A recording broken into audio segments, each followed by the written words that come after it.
जन कल्याणकारी योजनाओं को धरातल पर उतारने के लिए भागलपुर के समीक्षा भवन में जिलाधिकारी डॉक्टर नवल किशोर चौधरी की अध्यक्षता में अधिकारियों के साथ समीक्षात्मक बैठक आयोजित की गई। इस बैठक में जिलाधिकारी ने अधिकारियों को कई दिशा निर्देश भी दिए हैं। जिलाधिकारी ने कहा कि बाढ़ के समय जन कल्याणकारी योजनाओं का काम पेंडिंग में था, अब उस तरह का काम में तेजी लाया जाएगा।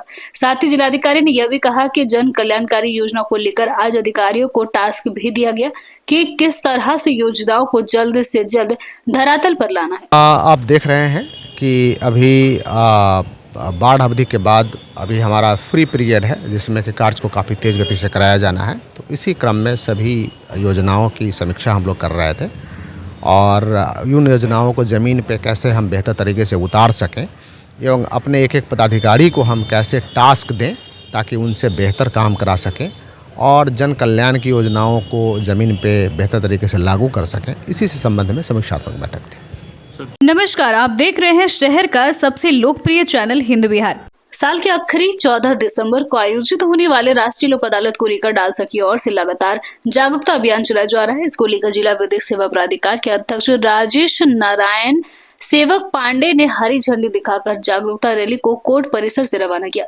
यह शुक्रवार तक भागलपुर जिला के विभिन्न इलाकों में घूमकर लोगों को राष्ट्रीय लोक अदालत के फायदों के बारे में जानकारी देगा। इस अवसर पर डालसा के पैनल अधिवक्ताओं की ओर से भी जागरूकता को लेकर बाइक रैली निकाली गई। जिला एवं सत्र न्यायाधीश सह जिला विधिक सेवा प्राधिकार के अध्यक्ष राजेश नारायण सेवक पांडे ने बताया कि राष्ट्रीय लोक अदालत में बैंक से जुड़े वाद, बीमा वाद, अपराधी सुलहनीय मामले, श्रम से जुड़े वाद, वैवाहिक वाद, विद्युत और अन्य सुलहनीय वाद दो पक्षों की आपसी सहमति से उक्त बेंचों पर निष्पादित किया जाएगा। विशेष क्या है? विशेष प्रयास ये है कि इस जिले के सुदूर गांव तक ये लोगों को बताया जाए कि लोक अदालत में ज्यादा से ज्यादा संख्या में लोग उपस्थित होकर के अपने मामले को निपटाएं और इस अंतिम राष्ट्रीय लोक अदालत को सफल बनाएं। विशेष रूप से ये प्रयास हो रहा है कि अधिकतम वादों का, अभी जितनी पिछली 3 लोक अदालतें हुई उससे भी अधिक से अधिक हम कोर्ट के केसेज को, रीलिटिगेशन के केसेज को हम लोग निपटाएं, जिससे ज्यादा से ज्यादा बातकारियों को इसका लाभ हो, जनता को इसका लाभ।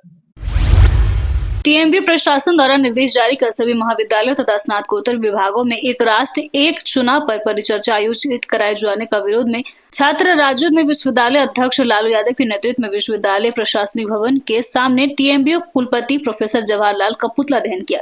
मौके पर छात्र नेता लालू यादव ने कहा कि कुलपति भाजपा के एजेंट के रूप में कार्य करते हुए विश्वविद्यालय में भाजपा की राजनीतिक एजेंडे पर कार्य कर रहे हैं। इस प्रकार शैक्षणिक संस्थान का राजनीतिकरण किया जाना अत्यंत ही दुर्भाग्यपूर्ण व निंदनीय है। कुलपति भाजपा एजेंट के रूप में कार्य करना बंद करे, अन्यथा छात्र राजद द्वारा विश्वविद्यालय प्रशासन के खिलाफ उग्र आंदोलन किया जाएगा। भागलपुर में डिज्नीलैंड मेला का आयोजन किया जा रहा है। शहर के बीचों बीच स्थित सैंडिस कंपाउंड पार्क में सबसे बड़े डिज्नीलैंड मेला का भव्य उद्घाटन शहर के दर्जनों बुद्धिजीवियों की मौजूदगी में मेला संचालक नीरज कुमार, नूरी खान लोचवा ने सब समाज सेवी विजय कुमार, कुप्पा घाट के बाबा रमेश दास एवं अन्य ने संयुक्त रूप से फीता काटकर किया। उद्घाटन के दौरान भारी संख्या में लोग मौजूद थे। डिज्नीलैंड मेला के मुख्य द्वार लंदन ब्रिज के तर्ज पर आकर्षक तरीके से सजाया गया है, जो पूरे शहर वासियों के लिए आकर्षण का केंद्र बना हुआ है। मेला प्रबंधन नीरज ने बताया कि हमारे मेले में सबसे बड़ी बात यह है कि बड़े बड़े और आकर्षक झूले लगे हैं। बच्चे के खेलने के लिए, घूमने के लिए अनेकों चीजों की उपलब्धता है। मेले का संचालन कर रहे हैं रोजी रोजगार के लिए, लोगों के लिए। इस बार जो है मेले में काफ़ी तरह का नया नया झूला रहेगा, रसियन रहेगा, रेंजर रहेगा, काफ़ी झूले आ रहे हैं। आने वाले 4-5 दिनों में आपको दिखेगा कि सारा व्यवस्था बिल्कुल व्यवस्थापित हुआ है। कुछ इशू आ रहा था जिसके वजह से हम लोगों को भी पता नहीं था, जानकारी का थोड़ा राजा सामान्य हमारे जो जिलाधिकारी है उनको द्वारा बहुत रिक्वेस्ट करने पर हमें सड़क के बीचों बीच ये आज्ञा प्रदान किया गया है और एसडीओ साहब के द्वारा उसके लिए हम बहुत अभिनंदन करते हैं। मेले में तरह तरह का दुकान रहेगा आप लोगों को। सहारनपुर का आइटम हो गया, आपको सिल्क, जयपुरी सिल्क हो गया, जयपुरी जूता हो गया और भी तरीके का काफ़ी चीज़ यहाँ पे आ रहा है। नीतीश कुमार महिला संवाद यात्रा पर बिहार के दौरे पर निकल रहे हैं। इसको लेकर लगातार विपक्ष की तरफ से बयानबाजी तेज हो गई है। पिछले दिनों राजद सुप्रीमो लालू प्रसाद यादव ने भी इन यात्रा पर कटाक्ष करते हुए बयान दे डाला था। वहीं भागलपुर आम आदमी पार्टी की जिला प्रभारी डॉक्टर सत्येंद्र ने कहा कि यह नीतीश की यात्रा अंतिम यात्रा है। जब बिहार की महिलाएं अपने हक की लड़ाई के लिए प्रदर्शन करती हैं, तो बिहार की पुलिस महिलाओं के ऊपर लाठी चार्ज कर देती है। इसके बावजूद नीतीश जी महिला सम्मान के लिए संवाद यात्रा निकाल रहे हैं। यह यात्रा का कोई औचित्य ही नहीं है।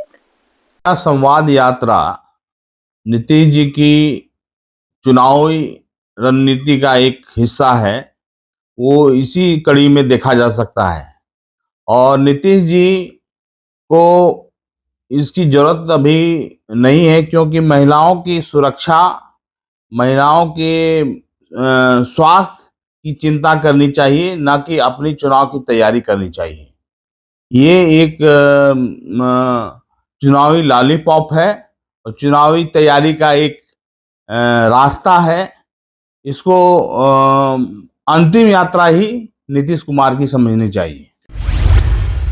भागलपुर जिले के गोराडी थाना क्षेत्र में सड़क हादसे का शिकार हुए युवक की मायागंज अस्पताल में इलाज के दौरान मौत हो गई। वहीं मृतक की पहचान बांका जिले के नवादा थाना क्षेत्र निवासी स्वर्गीय मोहम्मद जलील के 40 वर्षीय पुत्र मोहम्मद अमजद आलम के रूप में हुई है। बताते हैं कि यह घटना 9 दिसंबर की देर शाम हुई थी, जब मोहम्मद अमजद आलम मोटरसाइकिल से अपने ससुराल बांका जिला के बबूरा गाँव जा रहा था। वहीं महगामा मोड़ से 50 मीटर आगे गोराडी थाना क्षेत्र में उसकी बाइक दुर्घटनाग्रस्त हो गई थी।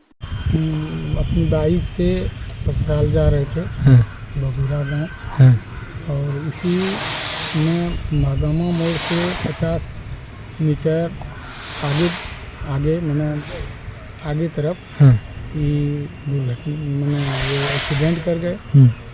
तो हम लोगों को भी पता नहीं था, लेकिन गोराडी गश्ती पुलिस द्वारा वो सूचना दिया, और जब यहाँ से पहुंची तो वो लोग फर्स्ट। आप देख रहे थे लोकप्रिय चैनल हिंद बिहार। ऐसे ही प्रमुख खबरों के लिए चैनल को यूट्यूब पर सब्सक्राइब करें एवं फेसबुक, इंस्टाग्राम, ट्विटर पर भी फॉलो करें। धन्यवाद।